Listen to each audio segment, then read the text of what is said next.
Hello, Bible readers. The final countdown has begun. 3. It's Wednesday, June 23rd. We're reading Nehemiah, chapters 8 to 10, and Titus, the whole thing. Most of Nehemiah, I've talked about this before, is considered like a memoir. But there's this part that we read today, basically the very end of chapter 7, verse 73b, through chapter 10, verse 39, that are different from the rest of Nehemiah. In chapter 7, Nehemiah decides to repopulate Jerusalem. People don't start to actually repopulate Jerusalem, though, in the book of Nehemiah until chapter 11. So this in-between piece, especially the beginning of chapter 8, is when we have a discussion of Torah, confession, and firm agreement. That's what happens in our chapters for today. And it is what constitutes the most controversy about the timeline of Ezra's life and Nehemiah's life and how they may have worked together or not. Because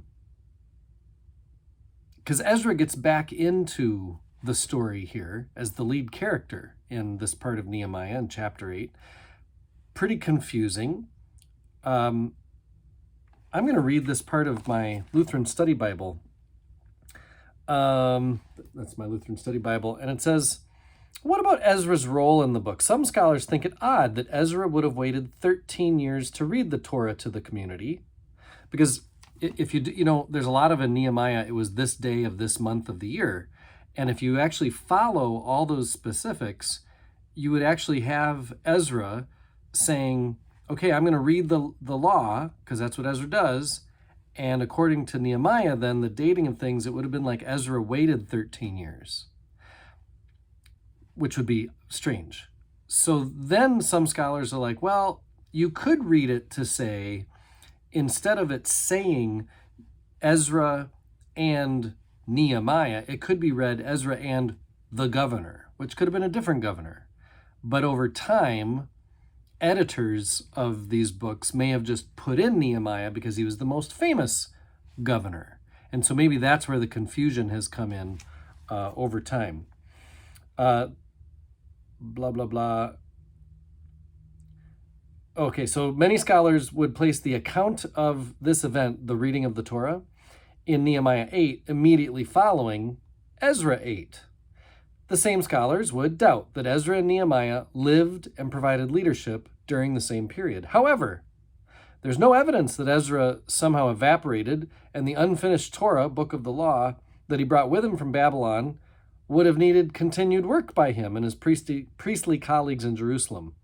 Therefore, the sequence of events following the chapter-by-chapter storyline of the present book and assumed in these notes, while not certain, is not unreasonable. I love how people hedge their bets. When you read biblical scholarship, it's always, well, we're working from this ancient falling apart piece of papyrus and this partial one that has some of what we've found here. I mean, literally found pieces of parchment in the desert, some of which has stayed together. And that's what we're basing our best guesses on, the translation of things. And so that's why you get biblical scholarship saying things like, we think that maybe perhaps it's not unreasonable to possibly assume that. So there's lots of qualifications. Bottom line, Nehemiah and Ezra, although their work is very connected in the aftermath of exile, probably weren't working together at the exact same time. Close, but not exact. All right, Titus, another pseudonymous letter. Got it, pseudonymous. Pauline in the tradition of Paul. One giveaway for those who study these things is that the role of elders or overseers, as described in Titus, is not part of the church structure until late in the first century. So at that point, Paul would have been dead. Titus gets dated at 80 or 90, is the scholar's best guess. Titus lives on the island of Crete, and it's a letter of general instruction, another of the pastoral letters. Titus and 1 Timothy, very similar in theme especially. Christians need to live in harmony, live godly lives, not to be saved, but because that's who we are. That's what we do.